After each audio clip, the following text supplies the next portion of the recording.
喺香港嘅城市記憶中，夜晚從來唔只係休息嘅時間，而係另一種生活嘅開始。隨住日落西山，霓虹燈逐漸點亮，照耀住呢座不夜城嘅輪廓，勾勒出一幅幅香港獨有嘅夜生活圖景。80至90年代無疑係香港夜經濟嘅黃金時期，從此前嘅萌芽發展到輝煌階段，再到其後嘅衰落，構成咗香港夜生活變遷嘅歷史。香港夜經濟嘅黃金時代。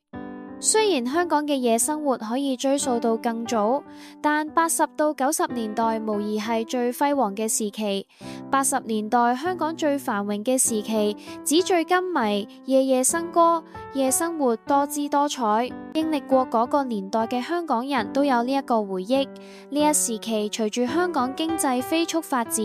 夜間娛樂活動亦都達到前所未有嘅繁榮。自1950年代以嚟，香港就一直有跳舞嘅文化，不過直到80年代，大部分嘅夜生活都集中喺九龍，例如當時位於九龍尖東嘅舞廳 Club Volvo 等，就吸引咗唔少本地年輕人。其時中環幾乎冇獨立嘅舞廳，直到 Disco